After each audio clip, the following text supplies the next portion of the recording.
Light the beam. The Sacramento Kings, Ben. You know they won 40 games. They got 40 wins on the season, Ben, for the first time. Unbelievable. Since 2006. You know, how old were you in 2006? You know I was 11. Exactly. I was 12 years old. Yeah. 12, 13 years Crazy. old. Last time the Kings had 40 wins and reached the playoffs. Have you seen that video, Ben, of the Summer League clip from when the Kings won their first Summer League game this past Summer League season? No.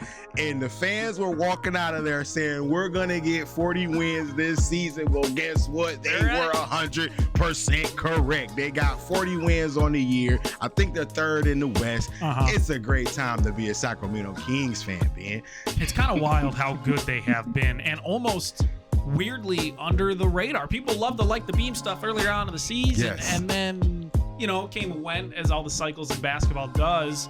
But they're still winning. Still lighting the beam. They're still winning. Now, they lost to the Bucks last night. Yes, they should have probably won that game. Because they were leading majority of the way. And that's one of those games that I was referring to earlier in the show, being where the Bucks were plus 5.5 throughout that game. It was plus 180 to win the game. So they were dogs in the middle of the game and still ended up winning. So like I said, live betting is where it's at. It is. It really is for the NBA. And I'm trying to figure out who's on this 2005, 2006 Kings roster. I just wanted to list off some guys. Chris Webber, Mike Bibby, Kevin Martin, Brad Miller. Look at that. But yeah, Peja Stojakovic was on that team in his 7th year. Sharif Abdul-Rahim. I mean, that Kevin Martin, Brad Miller, and Mike Bibby. That's quite a list. 44 wins for that 2005-2006 Kings team. But they've just been playing really good basketball this season. Fun basketball, too. It's not even just good. It's fun. Fast basketball, their pace of play, obviously with De'Aaron Fox and what he's able to do. But let me ask you this question. What are your playoff expectations for this team? Do they get out the first round?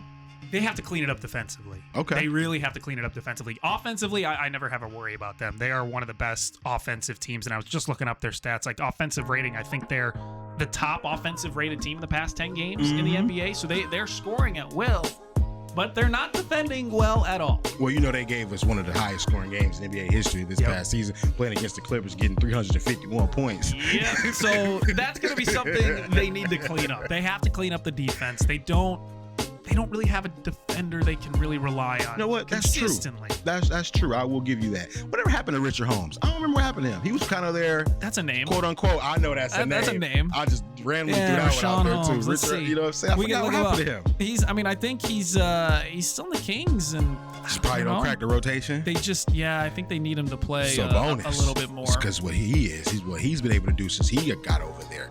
Triple-double last night from what I remember. Like, he is a baller for Sacramento. He's embraced their culture over there, if they even have any. Like the beam is the new culture. Yeah, like the beam's the new culture. It's just play offense, and hopefully you score more than the other team, because you're not going to stop anyone. So I think for the playoffs, the Kings need to play defense. That's really all it comes down to, is if they can play defense, their offense is good enough to take them to the finals. Quite honestly, they have the talent, they have the personnel.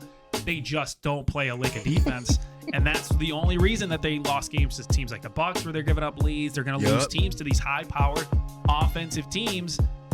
Like, they have to go through the Nuggets. How are they going to stop Jokic if they can't play any defense? That's true. And they can score 120, 130 points a night, but if you're giving up 140, you're in trouble. That's all it is. I tell you what, we're currently right now in the standings. The Clippers are the 6th seed, and the Kings are the 3rd seed. Yeah. So that would probably be the highest scoring series in NBA history if they faced off over the all their playoffs. games. Every last one of them.